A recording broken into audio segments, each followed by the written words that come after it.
The last panel is a good segue into this topic of ESG and investments and insurance. And my name is Nick Garrett. I'm going to be the moderator.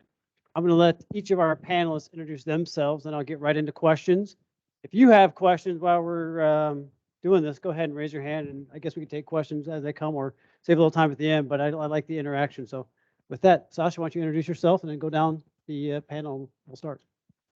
Hi there, I'm Sasha Camper. I'm a Drake University alum. Have worked in fixed income for most of my life, although I started out briefly in the actuarial department at Principal Financial Group here in town. I've worked for a number of employers here in town. Currently, I am a debt private placement analyst at Apollo out in West Des Moines. And I have had experience on the ESG side, both in helping Principal think about their ESG framework and now in terms of implementing, being one of the people that is implementing on our team, our ESG framework here at Apollo. Sasha.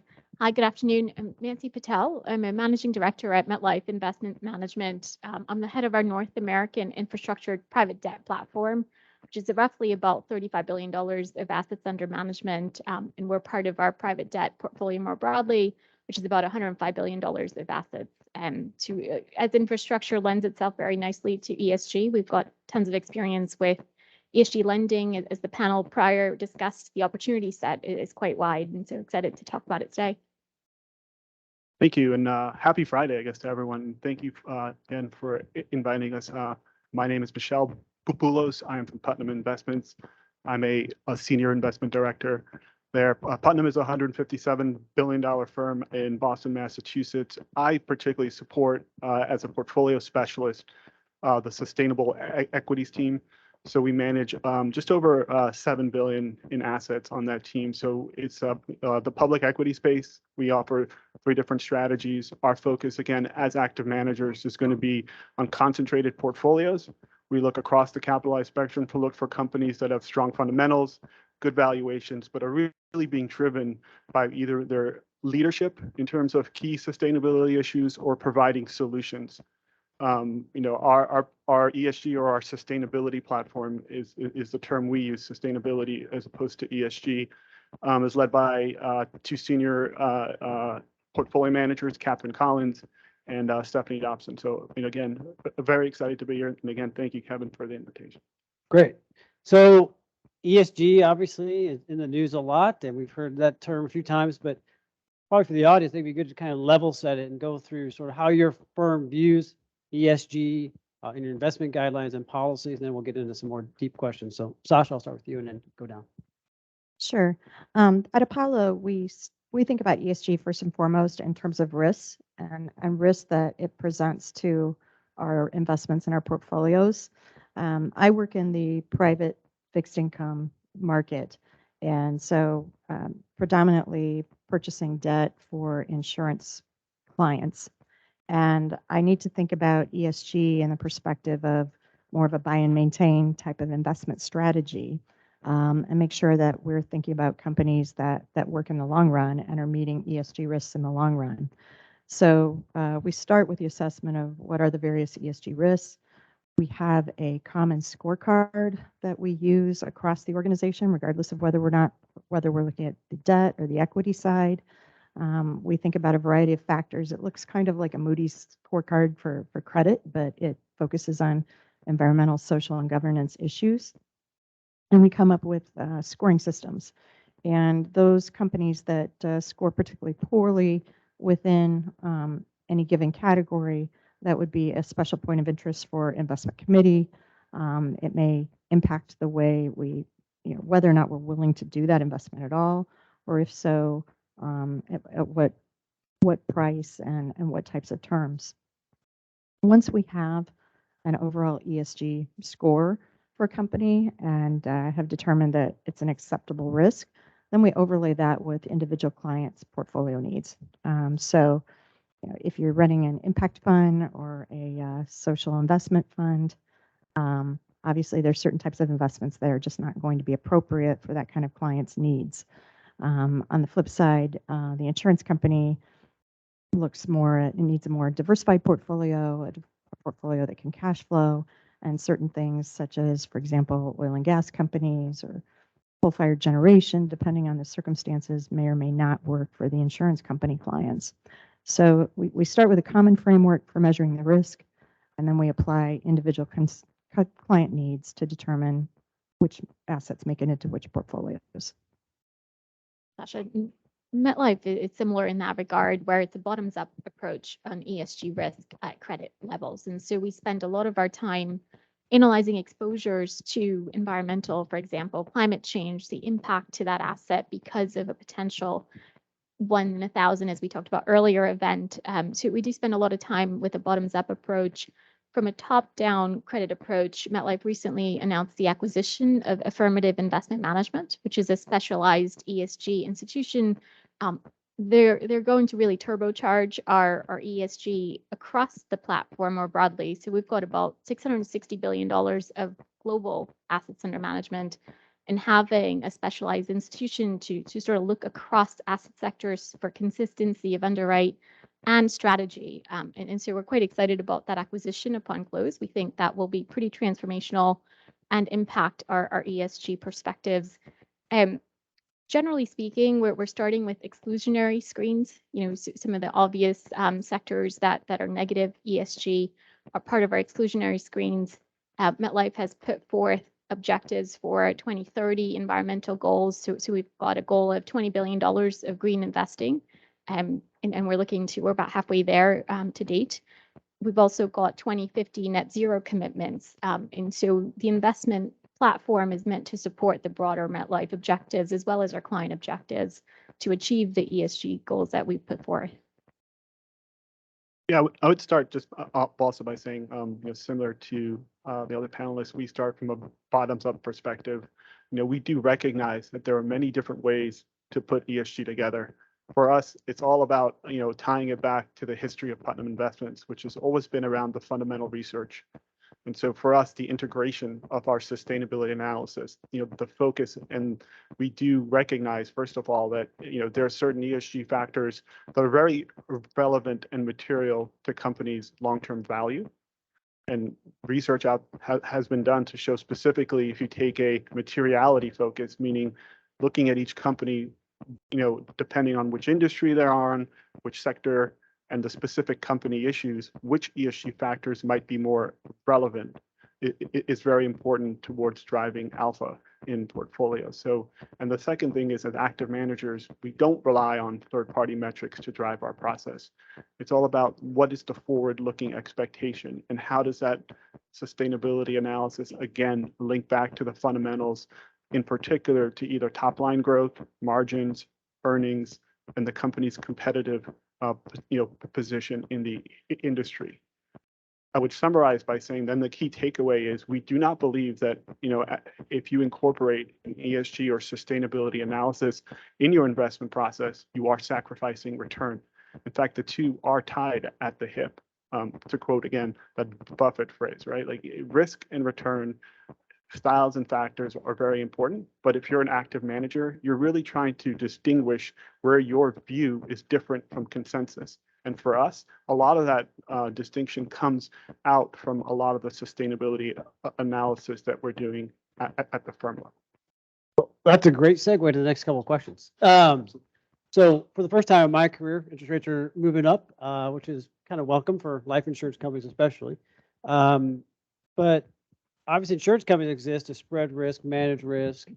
We take premium dollars. We make money on, hopefully. And one of the questions that I always come back to is when you look at constructing a portfolio and ESG as part of that portfolio, how do you match that up with your projected liability so you still pay the claims, kind of looking for that alpha, but produce the returns you need not only for the claims but for possibly other stakeholders, including shareholders for some companies. And Nancy, I'll probably start with you.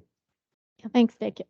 So from that perspective, I mean, as we kind of chatted on, ESG is viewed to be fundamental bottoms-up credit analysis. So that's hundreds and hundreds of years of ESG incorporated into credit work. And so to me, that's not necessarily new. It's, we're always looked at long-term financing and the impact of changing environments to those credits. It's created, in our opinion, a broader opportunity set energy transition is something that we're highly focused on. So the risk reward analysis is core really to any fixed income book. And that really doesn't change, but the heightened focus on perhaps the social aspects, we've started to see subsectors like shelter housing projects come into private debt space. That's a new sleeve being financed in the private debt markets. So it's creating some opportunities that didn't exist before because of the macro focus on ESG across institutions, both governmental and private. Sasha, you have any thoughts or? Yeah, I mean, just as Nancy said, to some degree, when you're in an insurance portfolio, no matter what kind of investment you're doing, you always have to think about the underlying liabilities. And is this investment appropriate for that? Particularly on the environmental front, time horizon is one of the most key factors you have to look at for a variety of different types of investment.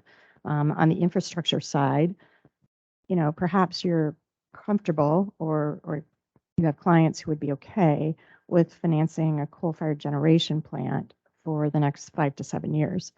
But to the extent that you have refinancing risk, you have to think about that time horizon and how appropriate do I think I would be able to not only earn a return, but get my money back when I need to on this asset. And if I'm thinking about insurance companies that have a 30-year investment horizon, I'm probably not going to be going out 30 years on a coal-related asset.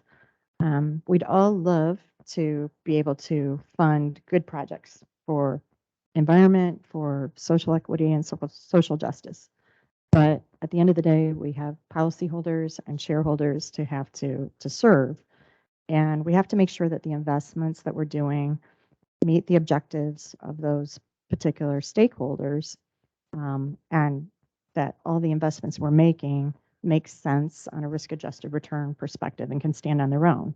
That being said, I think the best asset managers, and probably all of those up here, we're looking for those opportunities where it's really the nexus between this is an investment that can do good things for the environment or good things for society, but still offers a reasonable risk-adjusted return. And occasionally you do see those opportunities so that you can do both ESG-friendly investing and generate return for your clients. That's the win-win situation. And, we do see those opportunities. Occasionally you see like a biomass plant that is well structured and offers that opportunity. I think battery technology is an area that's quickly evolving within the industry, a little bit more on the emerging front right now, but starting to make improvements. And when those types of investment opportunities become viable technologically, I think you'll see capital back those types of opportunities. Great. Michelle, I'm going to start with you for this next question because this is a great segue. Recently we've been competing in the world of, many would say, abundant capital, and as we're having a potential paradigm shift into a not as abundant capital environment, does that change the thesis on some of these emerging technologies or alternative energy type products as you look at those as an investment?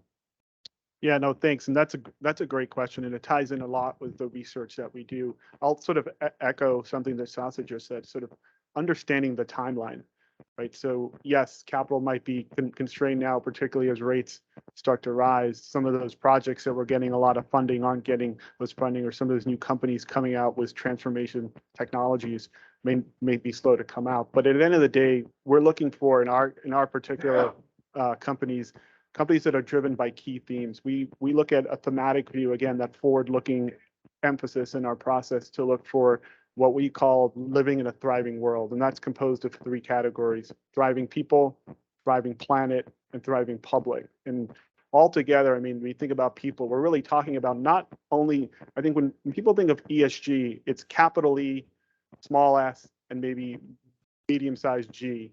But at the end of the day, there are many impacts of ESG or sustainable investing that don't just impact directly the environment. We're talking about with people, healthcare and their well-being, sort of access to healthcare, mental health.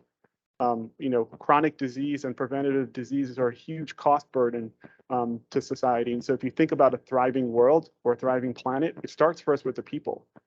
In terms of the environment, there's certainly issues, obviously, with regards to carbon and climate impact and I think the need to move to decarbonization. But there are other issues. Certainly, we have a pretty broad theme in our portfolios called the circular economy. And what's fascinating about it is it stretches across sectors. So something like Ball Corporation, who makes cans, is heavily influenced with regards to the way we reuse and recycle products. But clothing, I mean, the average person wears their clothes 8 times. So if we can find a better way to create clothing and reuse it and resell it, and today there are huge apps out there, huge companies out there that are really focused. So as we think about the retail space and where companies are growing, that's a huge growth theme in our portfolios. And lastly, in terms of access and public, and that's really systems, access to healthcare, technology, but I'll name one. So security and cybersecurity, or data and AI. So everyone knows Meta, Alphabet, Google, Amazon. They are obviously huge. How they collect your data and how they use it is going to be a key driver at the end of the day of how those companies get regulated, how they compete against each other, how the perception of their value in the market and with regards to PE and sentiment will be. So these are all things you have to consider. So, just with that, I would say, summarize my comments. The short term, maybe more challenging just given rates are rising, but certainly all these issues that I just highlighted are long-term key challenges that we're looking for key companies that are trying to solve them. And if I could just add from an alternative energy source perspective, the trends we're seeing is the first mover is equity, and the equity will be involved in capitalizing the first hydrogen projects, for example, or carbon capture. And from a debt lens, it's not quite ready for prime time. We need stable cash flows. We need revenues that are predictable to be able to underwrite 5, 7, 10, 30-year debt. And so from an alternative new energy perspective, we're watching it very closely. The developments are interesting and compelling, but it does feel in its early stages, in the early innings. And so what we've seen so far is it's entirely equity capitalized projects. We'll continue to watch them. We think there is a play on alternative energy over the longer horizon, but it's just fairly early for now. Another comment? Yeah, just to piggyback off what both my panelists have said here, at Apollo, we not only have the insurance company Athene, for whom we manage money, but we have a large private equity and middle markets lending shop. Apollo has made a very, very direct bet, if you will, in purchasing fintech companies. And we believe strongly in issues like data security. In our ESG analysis on a bottoms-up perspective from every company we invest in, depending on the industry that they're in, data security is a very important part of that score on the S side, and how responsible are these companies and how robust are their systems. So we definitely feel that these factors are going to be important. It's going to be tougher, obviously, for some of these companies being more upstart capital to find capital in the short run, but it's getting tougher for everybody. I mean, rates are up for everyone. We're seeing bank dislocations take place, and it's harder for everyone to find capital. But in the long run, there's definitely a need out there for companies and technologies to be able to solve the environmental problems that we're facing, and to be able to solve some of the technology risks that we have, as well as a need for social equity as a community, and how do we advance that as a society in a way that makes good economic sense for everyone. So the next question, Sasha, we'll start with you, and then Nancy, we could follow up. It's a two-part question. So first part, what efforts are you and your firm most closely monitoring, both from state regulators and rating agencies as it pertains to ESG? And the second question is, if you were insurance commissioner for one day, what would you do at the NAIC? So I always like that question.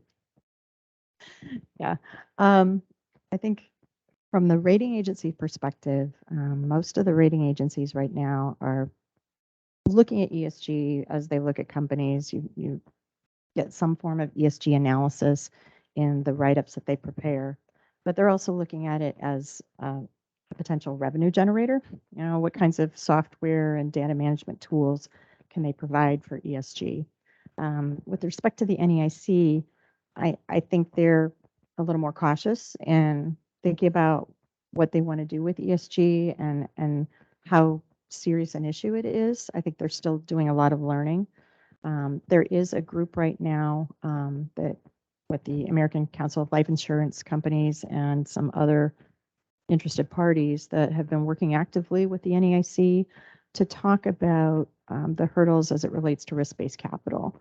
Given that some of these technologies may be emerging technologies and or some of the social housing projects that we see may not quite be investment grade yet. And so the capital charges can be prohibitively expensive, but yet we know that on a global scale, there are risks to insurers if we ignore some of these trends in the long run. So how can we develop product that investment opportunities that make sense from an RBC perspective? And I think there's some interesting ideas out there looking at securitization technology as a way to kind of get past that hurdle and potentially make it both, socially the right thing to do, but also from a capital perspective, a still capital efficient and responsible way to invest. If I were regulator for a day, I'm Commissioner, we already heard from Mike, so we already know what a regulator do. If you're a commissioner. okay. Sorry, Mike. I'm going to go just a little bit off track, but there's a method in madness, so give me a second here. I've been doing infrastructure investing for over 20 years, and I can remember as a junior analyst nearly 20 years ago going out to a visit to CSX Railroad and meeting with their management team. And at that time, the CEO of CSX was talking with us about how they were seeing flooding, higher damage from flooding in some of the low-lying areas of their track. They were going through the effort of replacing out creosote-soaked wood railroad ties with concrete ties in those areas because they just felt like the flooding risk was a risk for them and that in the long run, it would pay to make the investment to put in the concrete railroad tracks. That was over 20 years ago. And today, I still have railroads that are talking about replacing out track with concrete track. The truth of the matter is, industry recognizes that climate issues pose a risk. We don't have to argue as a society about whether climate change is real or not, whether who caused it, and point fingers. And the solutions don't always have to be an answer of no's. It can be, all right, given that I see these risks out here, what can I do to get prepared as a society, to harden our infrastructure, to do good projects, to get ready for the risks that are out there? So if you think about it from a public policy perspective, there's so much work that can be done in our country, whether that's building stronger levees and quay walls on the eastern seaboard and in the Gulf, whether that's building desalination plants on the West Coast and pipelines to bring water to the interior, whether that's hardening our transmission grid and working on things like better battery technology. All of those things are probably going to be needed as we go into the future where we do see catastrophic events occurring and creating more damage. And those sorts of things can't just happen from industry alone. You have to have some of them either are so big in scope or they require coordination across various jurisdictions that you have to have government support in some way, shape, or form. So as insurance commissioner, this is kind of outside of the scope of what you do day to day. A lot of them do that anyway, so go ahead. But you do have access to legislatures from time to time. You do have access to the governor from time to time. And you can help the conversation evolve from one of finger pointing and who has to lose as we harden, we talk about climate change, to getting past that, educate them that, hey, there are real risks here, particularly on the property casualty side, but even on the life side, when you think about the loss of life and things like major hurricanes. And what can we do on the state government level or potentially the federal government level when you get access to get ready for that, to harden our infrastructure, to be in a good place to meet the challenge. And that can create a lot of jobs too.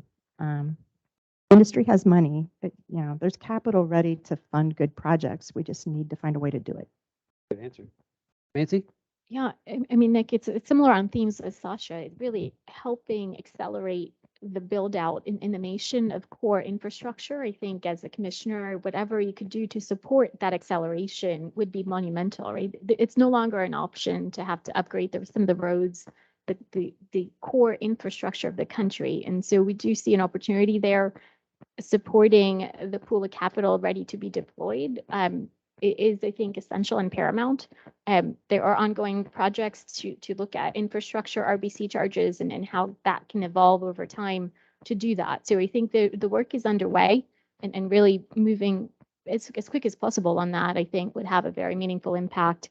From a rating agency lens, calibrating ESG risk both within sectors and across sectors and portfolios, I think will be important. At the moment, it's a data light exercise, and the more data you have, the better I think you can underwrite risk and calibrate across portfolios. So we're watching that dynamic at the agencies. We're creating our own processes internally of how to manage our portfolios consistently across credits and asset classes.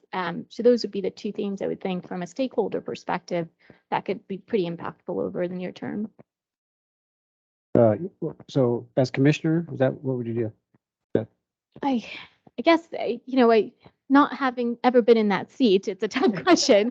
But to the extent you could impact that acceleration and impact the change in policy to move faster, because there is this critical need. I think that would be sort of my basic feedback. But again, not having experienced the opportunity set of what levers to pull to do so. It'd be interesting to get some of the perspectives from the audience on that as well. Well, the beauty of it is every commissioner never had that experience before they started, so they kind of just go in and make it up. So again, I was thinking on the insurance company side here. So a lot of thought leadership's coming out around, governance and creating guidelines around ESG. That brings in stakeholders, right? Could be shareholders, obviously your customer base, regulators, rating agencies.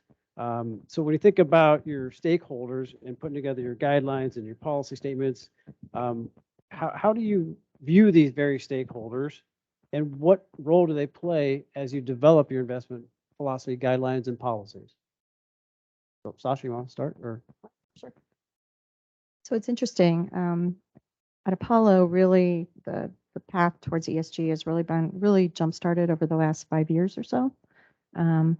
Initially, the people that were most concerned about it, the stakeholders that raised the issue to us, were our limited partnership investors. So it didn't come off the insurance side, and it didn't come from the regulatory side.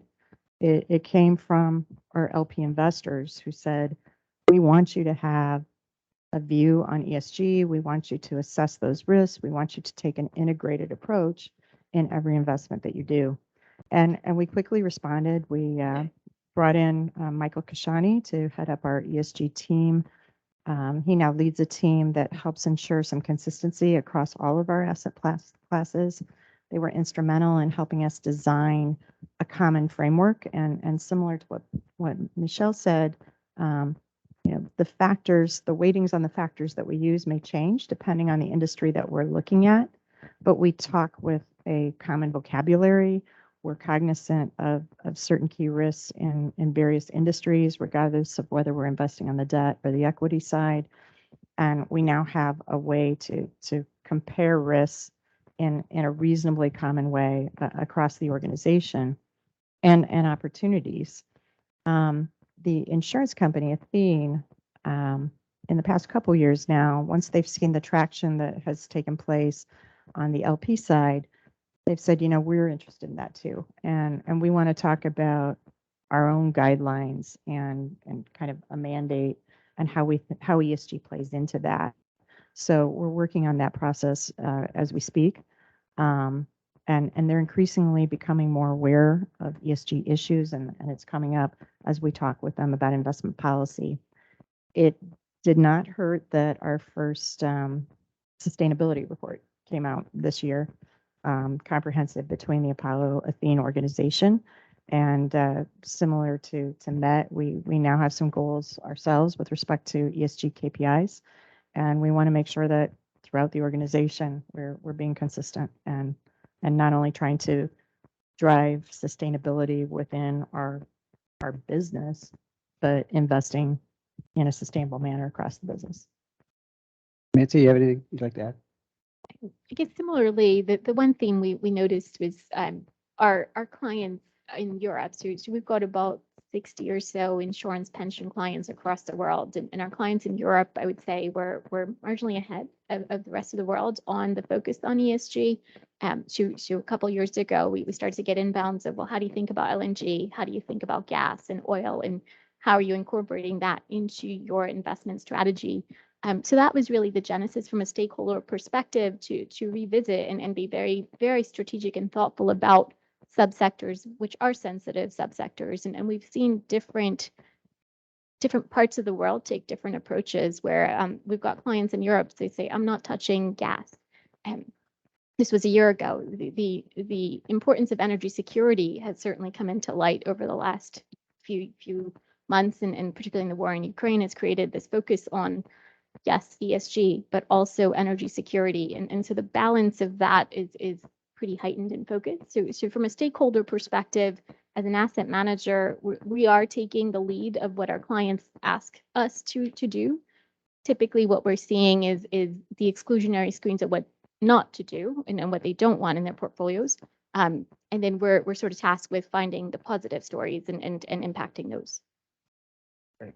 Michelle, this next question is for you. I see a lot of college students, so it reminds me when I was in college, and actually the professor had a chalkboard, so you may not all know what that is, but he drew a picture of a boat, and in my corporate finance class, he said, at the bow of the boat, we have a great investment. At the stern of the boat, we have another great investment. If we all go to the same investment, the boat's still going to capsize. So his whole point was, when you have great investments, if you all go to the same thing, it still may not work out for everybody. And if I think about some of the critiques, if you will, about ESG possibly, there could be some misallocations coming around due to some would argue misalignment of incentives, whether it's tax policy, et cetera. So when you're constructing a total return portfolio, Michelle, or you're looking at advising your clients or just even general investors, how should we think about that balance between risk, reward, return? How should we think about that as it relates to ESG and those investments? Yeah, first of all, I would say being invited back. This is my first time in a college library since I went to NYU and spent many hours as a pre-med student in the college library. So it was a nice feeling. So again, thank you for that. So pre-med to investments, okay. Yeah, it's well, one of the things about investing for folks who are here is you get to learn something new almost every day, and you get to really test out your ideas, either as an analyst or as a portfolio manager, and the markets are pretty quick to either reward you or really punish you. So, I loved healthcare and I loved medicine, but I really loved to go to class and learn. So that was how I ended up in the investment side. But coming back, I guess, to your question, I think first of all, tying it to the one before that, identifying your stakeholders is really important and what their objectives are. So that's something as a firm we really do, but it starts internally.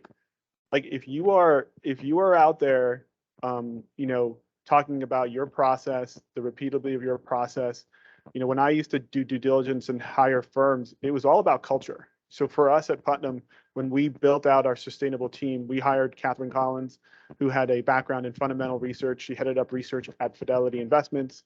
And then she went off and got a degree at Harvard Divinity School. So a very different path, understanding complex systems. She set up her own independent research shop, Honeybee Capital, with regards to sustainability.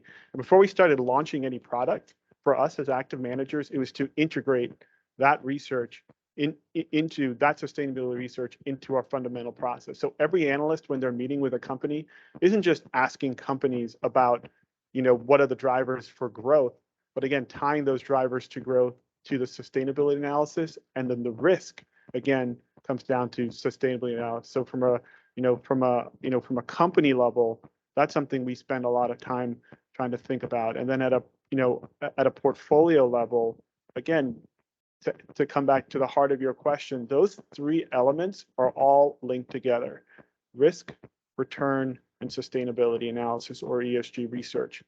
It is very hard for us as active managers to say, our view on a stock is going to be different unless we have done some kind of research that differentiates us from our competitors. If we're all asking the same questions, if we're all using the same third-party metrics, then at the end of the day, it's very hard to understand how you end up with a different view in your portfolio. And so we avoid that. The other thing I would say is our process is very inclusionary. And what that means is the first law of fundamental active management is your IC score. In other words, how good you are at picking stocks versus the breadth. And if you start excluding sectors, saying I'm not going to invest in energy, I'm not going to invest in utilities, I'm not going to invest in certain names in the portfolio, that comes at a risk that you're decreasing your breadth. So understanding what you're trying to do from an alpha perspective is key. The last piece is, again, tying it to your stakeholders. Some clients are not necessarily always looking to generate the highest risk-adjusted return. For our mutual funds, that is a goal that we seek. But for our, some of our institutional clients, some of our separate account mandates, we do have clients that may, and you do see this a lot in the marketplace, clients that may be more willing to, in particular, have more of an impact with regards to their investment. That doesn't mean that return is no longer a focus. It still is a focus, but it may no longer be the core focus of what they're trying to do. So again, trying to align your process and being clear to educate your end client or your stakeholders on what the outcome is, I think is very important. Right. And Michelle just gave the college students a little lesson here. Just what you study may not be what you're going to work on. So most people in insurance didn't go to college thinking to be in insurance, but that's another discussion. So when people think about ESG investments, they typically jump to kind of, Michelle, what you're talking about, what you don't invest in: coal, oil, other energies, et cetera. As investment professional, I know you have a much different approach. So what are you seeing across your desk now that's kind of interesting and things you're digging into more? Sasha, I'll start with you. We've had some success on the biomass side. That can be a tricky space, and you have to make sure that you have a very well-structured investment. But we have had a few deals that we thought were very attractive from the project finance perspective there. It's a little early stages, but I do think eventually, every once in a while, we see a battery technology deal.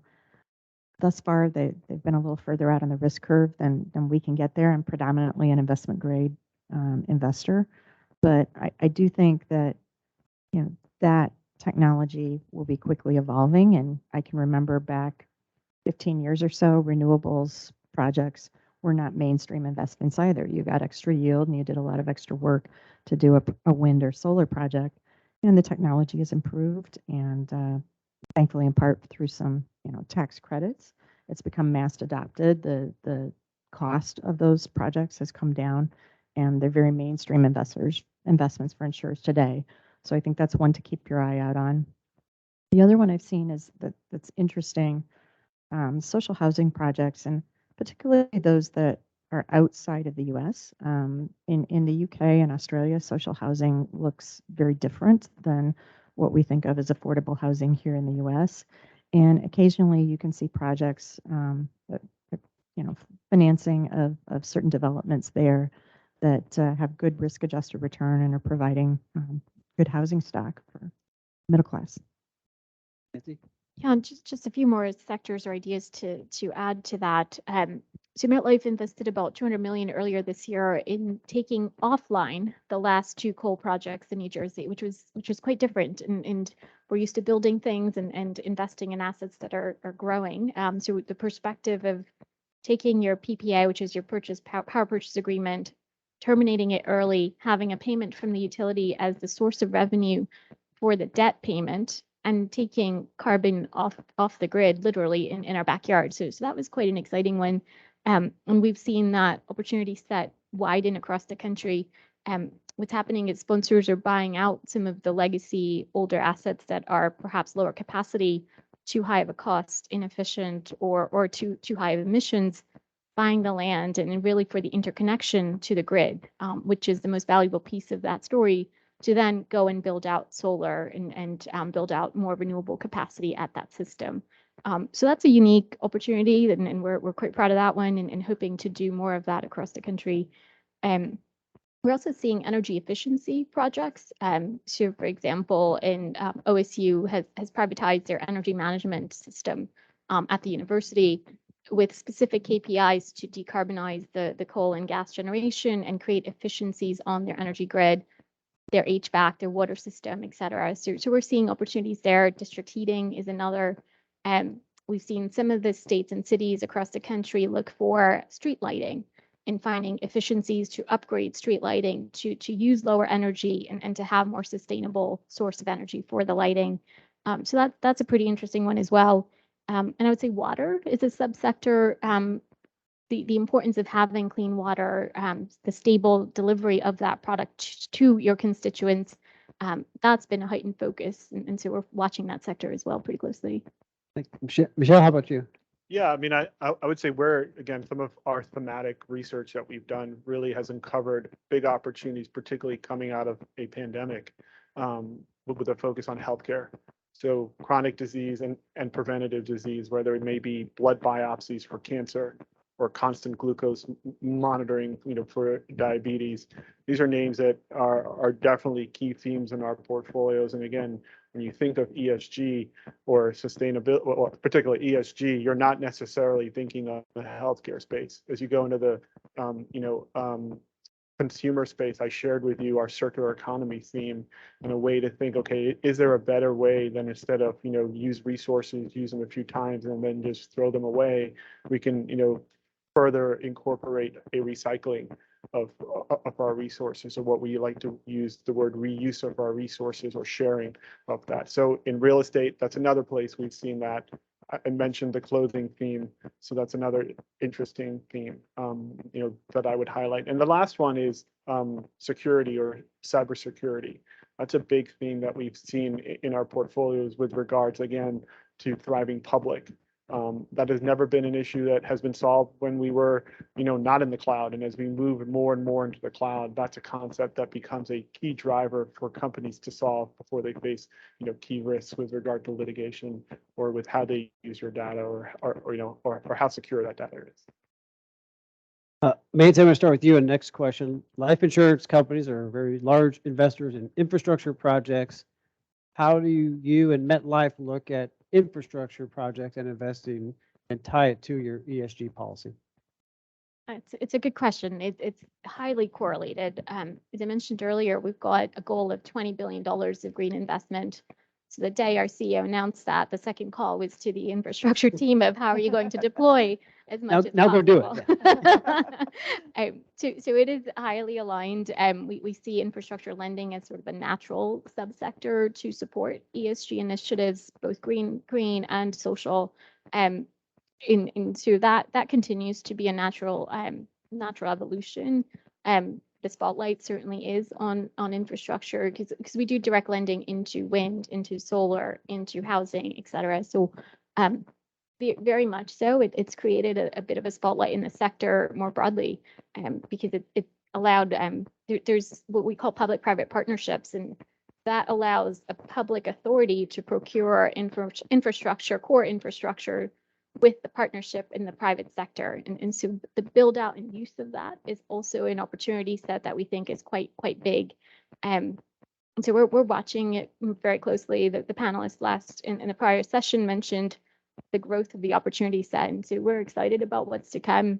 The Inflation Reduction Act has about $400 billion allocated to energy transition and green investing. And so over the next 10 years, we do see a lot of opportunities coming. Any thoughts, Sasha? Or? Yeah, I would just say a lot of the same types of investments that have already been mentioned are areas that we tend to focus on the infrastructure side.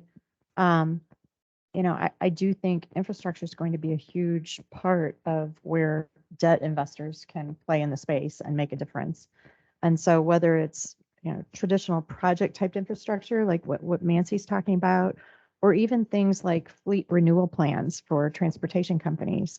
You also see, mass transit funding opportunities, and you see energy saving performance contracts, which come through governments and universities, where they basically are looking for financing for a way to switch out lighting to LED lighting to low water management or low water usage appliances on their campuses. There's just a variety of different structures and opportunities out there. And we really view it as a win-win growth set when you can find a deal that makes good economic sense and is doing the right thing for society. And I guess just one more thought to add. I mean, we didn't really touch on this yet, but the electrification of the transportation grid in the U.S. is a huge opportunity set. We're in the very early innings of bus. We're seeing opportunities with localized approaches of schools wanting to electrify their bus fleet, which is interesting. And how do you create a core infrastructure to support electric vehicles and a build out of that. So we've seen a more localized approach. Some states have put out mandates to completely transform the usage within their states. We're watching sort of the federal connection across states and how to move that forward. But that's also a pretty unique and interesting sector where infrastructure lenders will likely participate over time. All right, this is my last prepared questions. I think we're coming up on time anyway, so it's good timing. Michelle, I'm going to start with you. So many insurance companies don't have internal investment teams and rely on third-party managers exclusively. So what advice would you have for those insurance companies that are relying on third-party managers as it relates to ESG and crafting a policy or do making sure that firm has one? Yeah, and I'll be brief here. I mean, I think I shared with you, we don't utilize third-party research to drive our process, but we do use it as a check. So, my number one thing is, understand what the data you're using is. Obviously, that sounds reasonable, right? Like, don't just check a box off. I got a third-party provider. Understand what the underlying data they're providing is, how sort of robust that data is in terms of coverage. So if you pick a particular metric, make sure it's a metric that you're getting a lot of exposure to so you can kind of compare companies. But I would say, the key part is have it as a part of your process. Don't let it drive the process. At the end of the day, there are always, it's important to have some standardization and consistency, but at the same time, if that becomes too rigid, there are ways people can ultimately game the system. So, those would be my comments. Like, just to add, being at an institution that is actually the third party manager, from my lens, the conversations we have with our clients around ESG are around experience. What's the experience of your team? What is the process that you follow? How are you underwriting? How is it consistent? So I think that's important, the core experience of the team, an alignment of objectives between the institutions and a very clear definition of the goals and objectives to bring forward ESG mandates.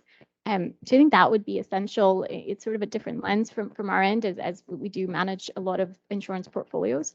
And that tends to be the question of how do you do it? What do you think about ESG? How are you impacting your investments in your portfolio construction to sort of promote your goals, and then having that alignment with the client?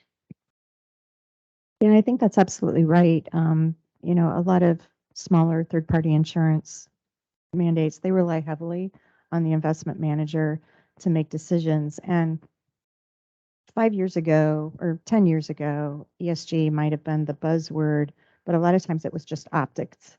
And when you really drilled down under the hood, you could see who was really thinking about these things. Was it an integrated part of their investment process, or was it just some window dressing?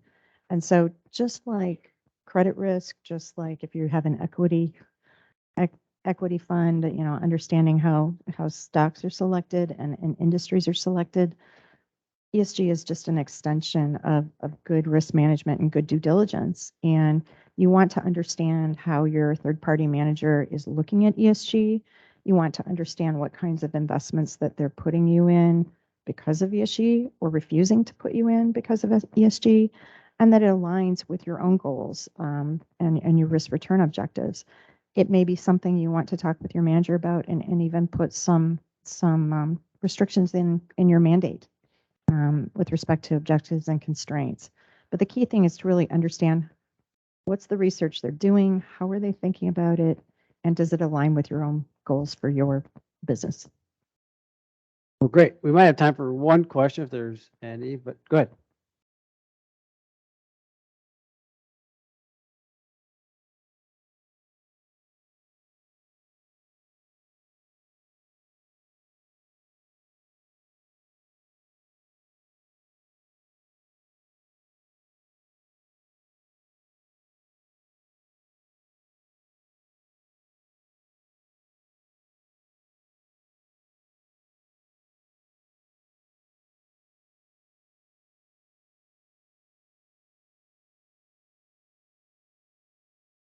So real quick, for those online, I'll try to summarize that. So how do you manage the competing interests that E, S, and G may all have? Because sometimes, the E and the S and the G may not all align, but maybe all the overall portfolio would. So how do you kind of manage those differences? It's a really insightful question, and it comes up quite often actually on the underwrite. And what our approach has been is, okay, if you're very positive on social and governance, but you've got a legacy of environmental challenges, how are you what's the next 2-3 years? What's the next 5 years? What's the next 10 years?